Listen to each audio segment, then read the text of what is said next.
Hello there, and welcome back to another one of my wild theory videos. Sort of wanted to do this because, well, it is probably the best film of the year. That being Joker, of course. So, obviously, if you've read the title, you know what I'm going to be talking about. I'm going to be talking about whether or not everything in Joker was genuine, whether or not it was actually real. Or was it just an illusion in the mind of Joker / Arthur?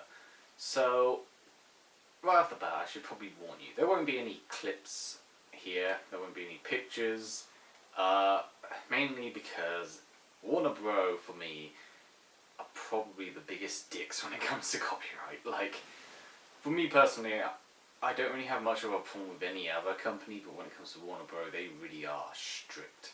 And they're the only company that have given me a copyright strike, all because I played a video game. Yes, Ed and Eddie to be exact, and they gave me a copyright strike because apparently that's using the entire episode, even though it was Let's Play. But hey, what can you do? Warner Bros. Dicks. But so there won't be any pictures, there won't be any clips, so I do apologise for that straight away. Nonetheless, let's actually talk about Joker.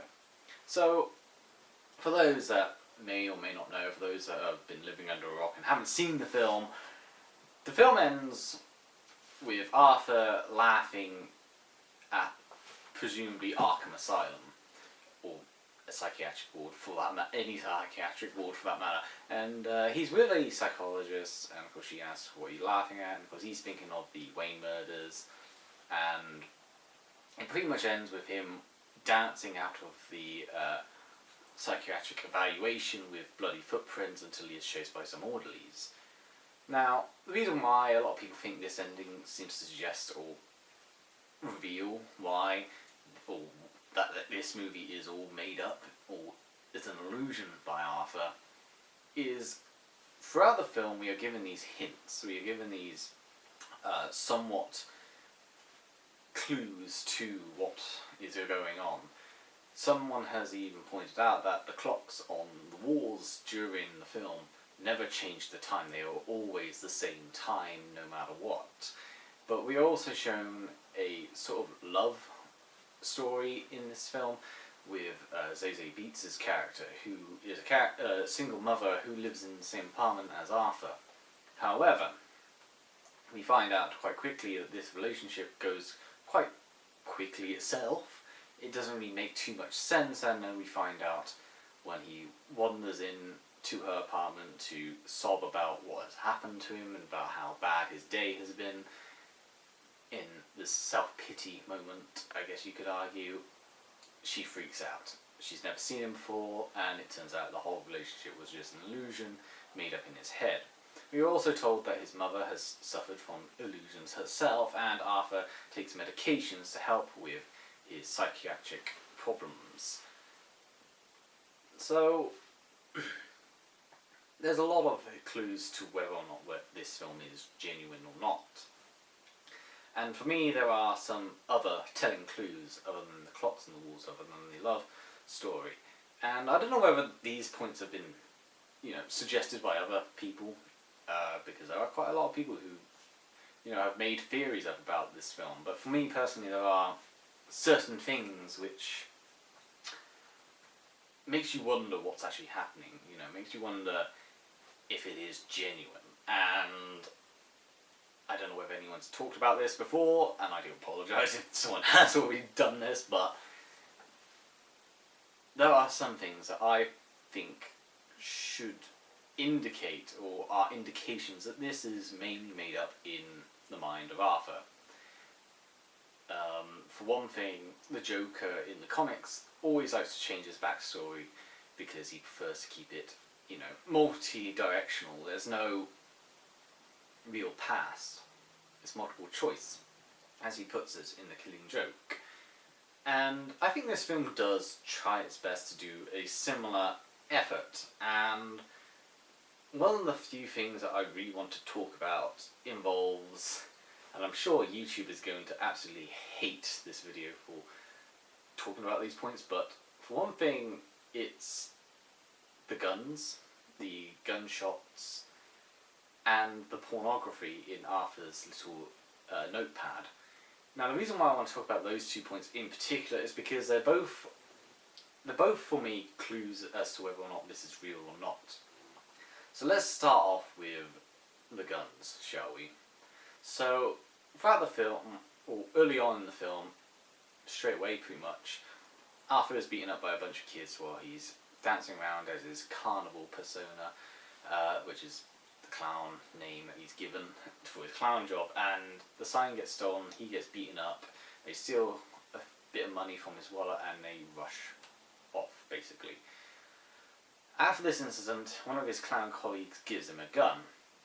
His clown colleague, later on in the film, basically tattletales on Arthur, which results in him getting fired, and is promptly killed later on when Arthur is no longer Arthur and now is becoming Joker with a pair of scissors, and obviously has his brains splattered across the wall. But before that point, he's given a gun, and this gun is used to protect himself.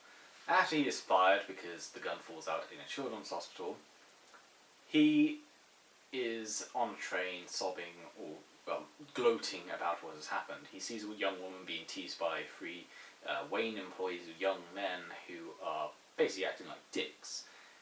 He obviously has an unconditional laughing disorder, which prompts him to laugh whenever he is extremely nervous or anxious, and as a result, he starts laughing like a maniac. They change their attention from the young woman to Arthur. They start teasing Arthur before they beat him up. But as he's being beaten up, he grabs his gun and promptly shoots one straight in the head before shooting a second one in the chest twice.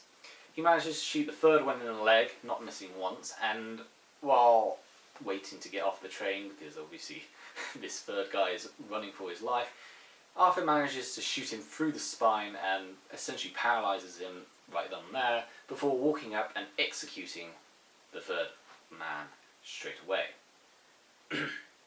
Later on in the film, Arthur uses his gun again, and this is against Franklin Murray. This time he's much more up close when he's doing it, and once again, he doesn't miss.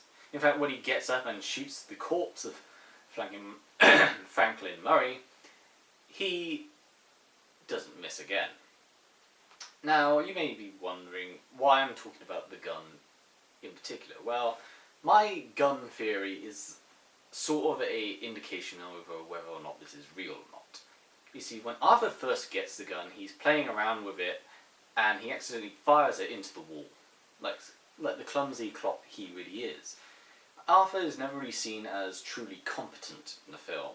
He is a person that is truly victimized by the society around him, but he is never truly competent. He is never truly skilled, I guess you could say. Yet, somehow when he's on a train, being beaten up on the floor, he is able to accurately shoot two people dead straight away without missing a single bullet. And when he's chasing after the third guy, he doesn't miss with his firing. He constantly gets hits. It's a hit on the leg, hit through the back, and then obviously the execution, which would have been easy to do anyway. Franklin Murray obviously is a lot more harder to decipher, because obviously he would have been able to shoot Franklin just like that. He was right next to him with a desk just in front of him, so Franklin would not be able to move out of sight. It would have been an easy shot. But with the three Wayne employees, it is incredibly accurate how he is able to accurately hit these three people. And this is coming from someone who was playing with the gun and accidentally fired the bullet into his wall in his own apartment, which does raise the question over whether or not this is genuine. And for me, it kind of proves this might be in his head. You see, throughout the film, his mother is obsessed with Thomas Wayne and constantly writes letters to Thomas Wayne only to get nothing back. She thinks that Thomas Wayne will write something back to her because she used to work for him. Arthur obviously is not in that same sort of scope. He sees Thomas Wayne as some arrogant rich man, and he really is an arrogant rich man, or at least that is what Arthur's point of view seems to detail. You see, the film itself is all from Arthur's point of view, So characters who might not even be that mean-spirited are portrayed as diabolical in this film. The clown colleague, for example, questions Arthur or gets a little bit overwhelmed when Arthur proceeds to accuse him of giving him the gun in the first place. This is after he's been fired, obviously. And one could picture this as an example of Arthur once again using his delusion on creating a scenario. He's created this scenario where his clown colleague has given him the gun, therefore putting the blame on someone else and not him. This is also sort of hinted at right at the end when he's on the talk show. Frankenmurray even goes out of his way to say that there's so much self-pity in you, Arthur. Or Joker, I guess you could say. There's so much self-pity, you know. And in some ways, it could be self-pity. He's blaming someone else for his problems. And one could interpret that as that. The clown colleague could have been easily telling the truth throughout this whole film, and Arthur just killed him because Arthur sees him as a dickhead. And this is sort of implied just by the way the clown colleague acts around the other clowns. The midget clown, for example, he belittles, and he constantly acts quite cocky and arrogant towards the other clown friends, taking the piss out of them. But he gives Arthur a gun, doesn't take the piss out of him until afterwards when he basically tells on him. Yet, when confronted about it, he freaks out and acts as if this wasn't his fault whatsoever. And that could be interpreted as Arthur's point of view. Arthur could see this guy as an arrogant sod, but uses him as a scapegoat, perhaps, as a scapegoat to what he has committed. And with the 3 Wayne employees, they just so happen to be Wayne employees. The same person who his mother admires and obsesses over, who used to work for them. And Arthur quite accurately shoots all 3 of them dead straight away without a shadow of doubt. Now, truth be told, this does cause a large movement to happen. A person has dressed up as a clown, these 3 Wayne employees, these 3 rich people, and has started this movement, a protest movement against the rich and the corrupt. And one could say that, well, that must be real, isn't it? And yeah, it could be real, but then also think about it. Who was around to see Arthur actually commit these murders? And how do they know it looked like a clown? You see, Arthur could easily have seen, or Joker I guess you could say, could have easily had seen a news story, something similar to what has happened, and he could easily have portrayed it as him committing the acts, hence why he easily shot dead 3 people without missing a single bullet, without missing a single shot, for that matter. So that then raises the question of whether or not this is genuine, and obviously, for me personally, I think it could easily be his point of view on a certain murder. You gotta also understand that if anyone was going to, figure out who committed the murders, it would have been obvious it was Arthur. After all, he was given the gun. And when he's fired, none of the clown colleagues ever think that it's Arthur that has committed the acts, despite the fact that when you really get down to it, it should have been quite obvious. Arthur was dressed up as a clown, he was given a gun, and what do you know, he was fired for dropping a gun in a children's hospital on the very same day or night that the murders occurred. So surely those would have joined the dots somehow, but no, instead they just see this random guy as a hero, as someone who has stuck it up to these rich snobs. So for me, that could easily indicate that it could have been someone completely different, and Arthur instead has put himself in that position, has imagined himself as that person. The Joker, I should say, has imagined himself as that person, in that position. So of course, one imagining the murders, he would imagine it being accurate as opposed to being completely gritty or, dare I say, realistic. You know, if you're on the ground, you wouldn't be able to easily shoot someone directly in the forehead straight away. In fact, you probably would struggle to get the gun out in the first place, and even then they probably would have stopped you with the gun. So I think it would have been a lot more tougher than it's portrayed to be.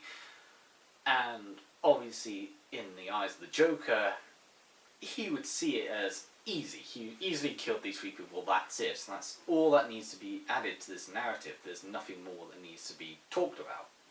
But reality is, it probably would have been a lot more different, and this real murderer probably would have dressed up as a proper clown as opposed to the clown that or the Arthur that we see commit it. So the other point that I really wanted to talk about was the pornography inside of Arthur's notebook. Something that I noticed while watching the film for a second time, by the way, is that the pornography changes on different scenes. When he first shows this notepad to his psychiatrist, the pornography is, there's some pages where there's a full-blown naked woman on it, or there's some pages where there's cutouts of pornography maybe on the corner or at the top of the pages. But then when he's at the stand-up routine and he's struggling and becoming extremely nervous, the pornography is shown full display on the covers, and there's tons of it. When he's at the Franklin show, however, and he opens up the notepad, there's not much pornography in the notebook. Now, one could interpret this as simply him tearing out the embarrassing photos just because of being humiliated in the past. But for me, I think this is something to do with his nervousness. Obviously, he laughs whenever he's nervous or anxious, but something that I've sort of joined the dots on is maybe the pornography in the notepad perhaps resembles or connotes his nervousness. When he's with his psychiatrist, he's a little bit nervous over the jokes that he's got inside of his notepad. And as a result, there's quite a lot of pornography, but not too much. When he's at the stand-up routine, he is at his worst. He is extremely nervous, and what do you know? There's a large pornographic photo of a woman on a page that shows to the world, as if to suggest that Arthur is an obscene person. He is obscene to the people in front of him or around him. But when he's on the Franklin Murray show, Arthur is no longer Arthur, he is now Joker. And as Joker, he is completely confident, or I would say a lot more confident. As a result, the pornography is very minimal. And going back to his illusions, the pornography could be seen as his version of being nervous. His nervousness, his chronic laughter is obscene, it is obstructive, it is disturbing to people around him, but obviously for him it's something that he has to live with. And thus when it's at the stand-up routine he is extremely nervous, extremely anxious, it's at full-blown display.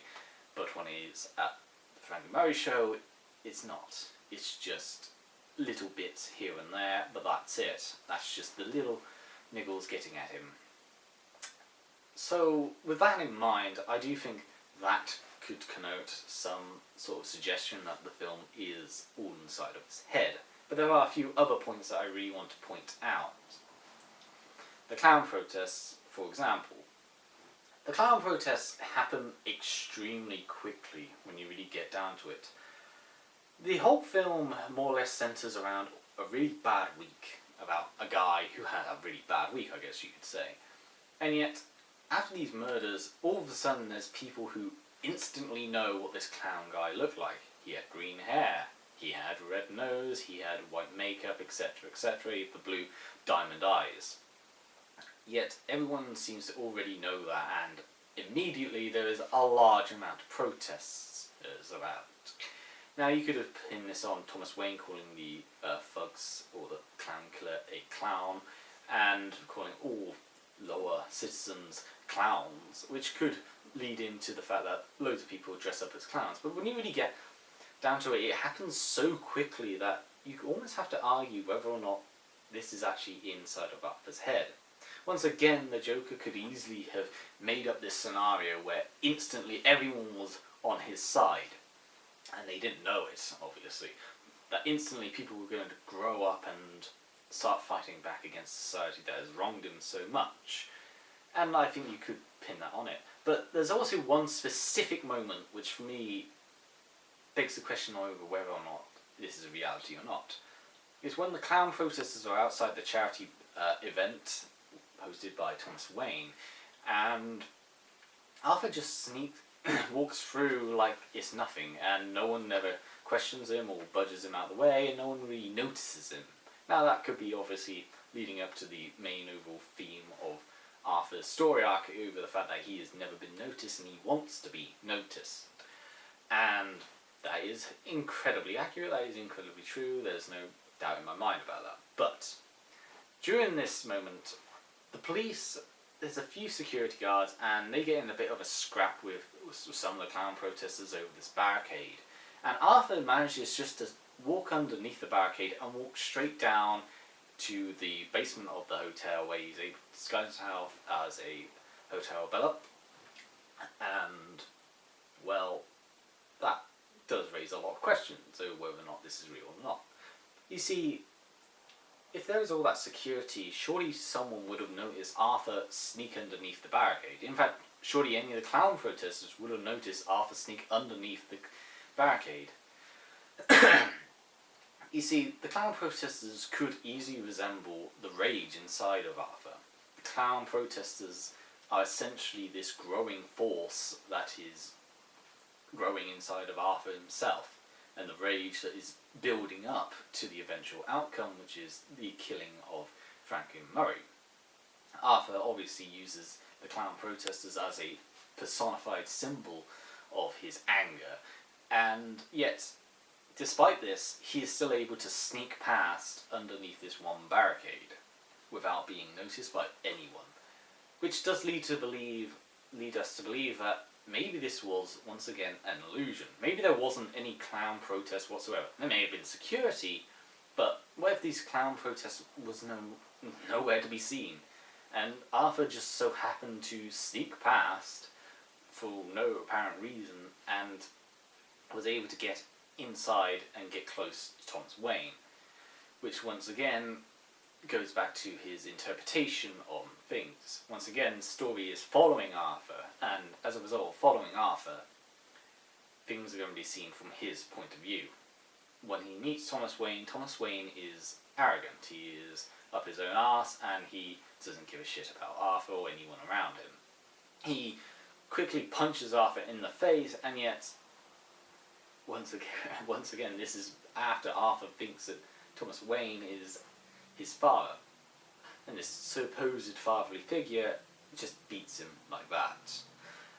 Now, the reason why this is somewhat significant is Arthur's backstory, or the adopted child's backstory, is that Arthur's mother and her boyfriend abused Arthur, and him being punched in the face by his fatherly figure father in Thomas Wayne is somewhat significant. It parallels this backstory of Arthur, or how his mother was sent down to the asylum.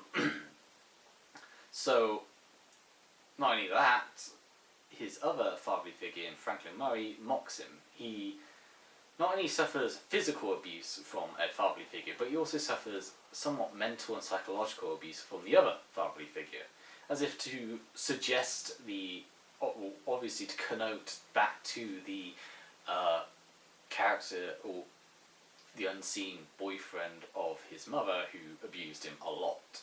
This is incredible in the sense that Arthur perhaps, or the Joker perhaps, is using both Thomas Wayne and Franklin Murray as somewhat symbolic of his adopted father.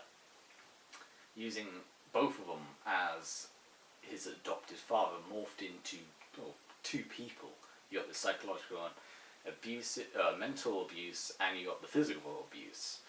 With those two being depicted as quite arrogant and up their own arses, and mean-spirited in both their own senses, which is exactly what Arthur would like to believe his adopted father would have been like. So with that in mind, there's a lot of things in this film, and obviously a lot of little things as well as a lot of big things, that make this film so interesting in the sense that whether or not it is real or not. Now, I do like to believe that a lot of it could have been real, and a lot of it could have been stuff that happened, but at the same time I do like to think that it is somewhat an illusion.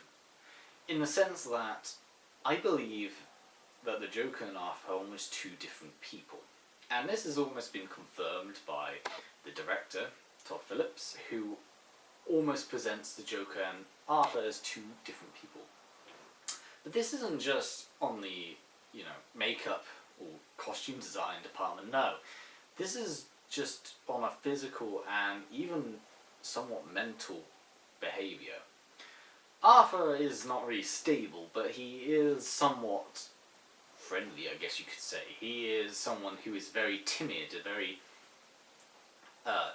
callous with his approach. He does things that are inappropriate without understanding that they're inappropriate. Meanwhile, Joker in this film is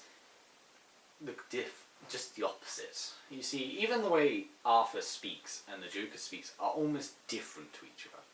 When Arthur speaks, he almost struggles to even get a word out. He is so nervous, so jittery, so awkward.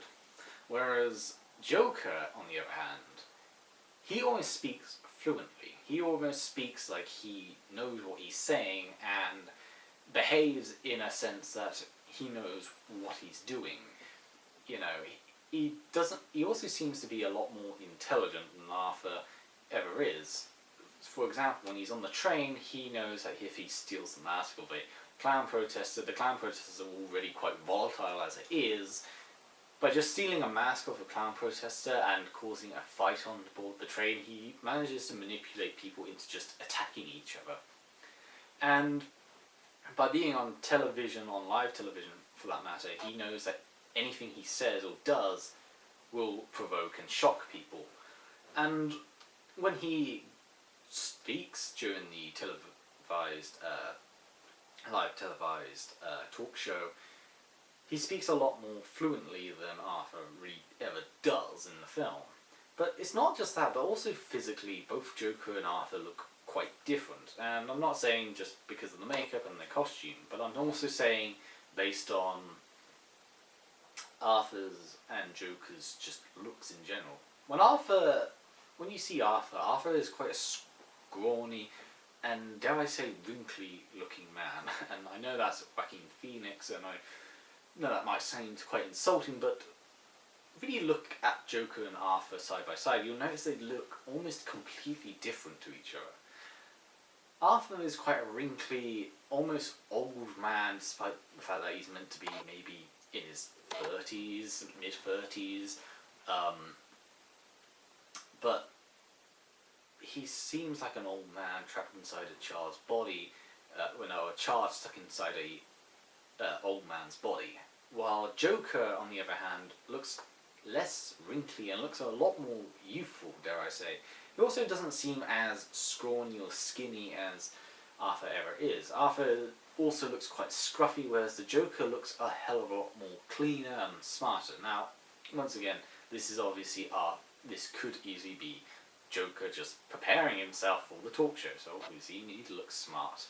But just think about it from the physical sort of looks perspective. They're almost two completely different characters. Now, they're not, but they do act like two completely different characters.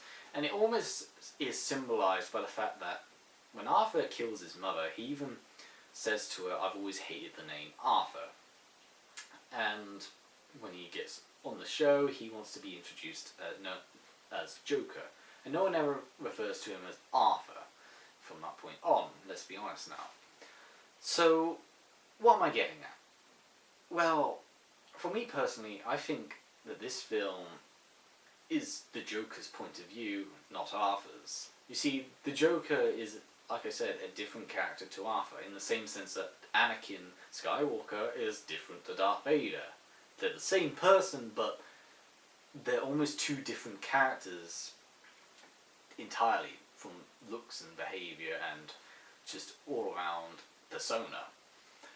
So with Joker's point of view, Joker will portray himself, will portray this Arthur figure as the worst, not necessarily the worst, but like a really scrawny weakling. A person who can't like fight for himself or do anything by himself. He is just this embarrassment to everyone around him and constantly screws up. So of course when he dons the makeup he is completely perfect in that jokery sense. He is a messiah to the clown protesters and not just some nobody that no one notices going under the fences or the barricades at a major charity event.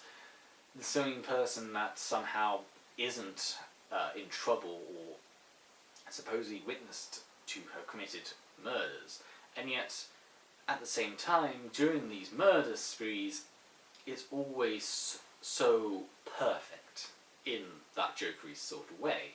He accurately shoots dead the three Wayne employees. He kills his mother with ease without anyone from the hospital noticing anything strange or peculiar happening. He murders his clown colleague quite quickly without much of a fight, despite the fact that he is much beefier, much stronger by a physical sense than Arthur ever is. And yet, in all these moments, at all the times that he kills, you have to wonder whether that is Arthur or Joker. And the reason why I say that is, when he kills the three Wayne employees, he is dressed up as Carnival the Clown. But let's be honest, the name Carnival won't stay on. It won't. We know that because he gets called Joker later on. But he's dressed up as a clown, he's wearing makeup, and he isn't really Arthur, per se. When he murders his mother, he even says to her, "I've always hated the name Arthur." And this is a moment where Arthur basically discovers that he was adopted and that his mother allowed for his abuse. With that in mind, you could argue that this isn't Arthur committing murder, but someone anonymous, an unknown, a John Doe, perhaps. When he murders his clown colleague, he is with makeup on and dyed green hair. He isn't necessarily Arthur, he isn't wearing the scrappy brown coat, he isn't looking necessarily oldish, he looks like a clown. And obviously Franklin Murray. Franklin Murray isn't killed by Arthur, he is killed by the Joker. And with all that in mind, you start realising that his murders are pretty much committed by a different person. They're not really committed by Arthur per se, whether it's Carnival, whether it's this John Doe, whether it's Joker. It's always someone that isn't Arthur, in that sort of sense. And I know that might be pushing it, obviously, but analysing the film, you do sort of see that perspective, in the sense that the ending when he is at Arkham Asylum, you could argue that really is Arthur, and Arthur may have seen the events that the Joker has committed and put himself in that place. Or you could argue that this is Joker, and the Joker has created this Arthur figure and has almost created this backstory for this Arthur guy, for everything that he's done. And maybe, and just maybe, Arthur did exist. And maybe, like we see very, very early on in the film, Arthur was already locked up.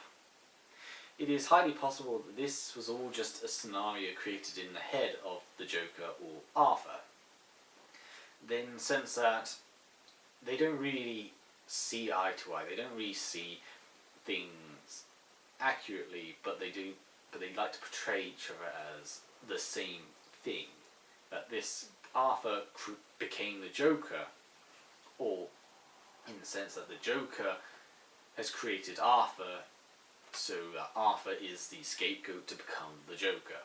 In that weird sort of, when you really think about it, and overanalyze a film sort of way, but hey, um, that's my theory. That's my thoughts on the ending of Joker, in the sense that I think it is the point of view of either Joker or Arthur imagining the creation of Joker, or imagining each other in their own in these places. Like Joker could be imagining Arthur and using Arthur as the backstory, or Arthur could be imagining himself as the Joker, becoming the Joker. And the ending is of them in the asylum. And whether or not he killed the psychiatrist at the end is left up to you. It is highly possible he did, but then when you really think about it, there would have been people seeing through the one-way window, wouldn't they? But yeah, that's basically it. That's basically my personal thoughts on the ending of Joker and whether or not it was real or not. Now, what I probably said is complete bullshit. It could be. Or it could be true. At the end of the day, it's all left up to the viewer's imagination. And if you haven't seen Joker already, you need to go see it. It is seriously the best film I've seen this year. And yes, I do watch films like Endgame and all that, and I did praise that, and I said it was so awesome and amazing and all that. But when it comes to Joker being in the comic book category, it doesn't feel like a comic book movie. You know, when I praise comic book movies and say they're amazing, I love them, you know, all that. I praise them a lot, but like I would never put them in like, say, my all-time favourite movies list. Like not a single Avengers movie, not a single Marvel movie for that I would ever end up on my favourite movies list of all time. That's reserved for really, really good movies. But Joker doesn't even feel like a comic book movie. It's certainly up there with the likes of Taxi Driver. It certainly feels a lot like King of Comedy. And it is probably, you know, one of the best films I've seen for a very long time. And I really love this movie. And if you haven't seen it, you definitely need to see it. And really, this theory video is perhaps pointless, obviously, but at the same time, it might have enlightened someone or something out there. Who knows? I might have been right all along. Unlikely, but hope you enjoyed. And I'll see you next time whenever I do something.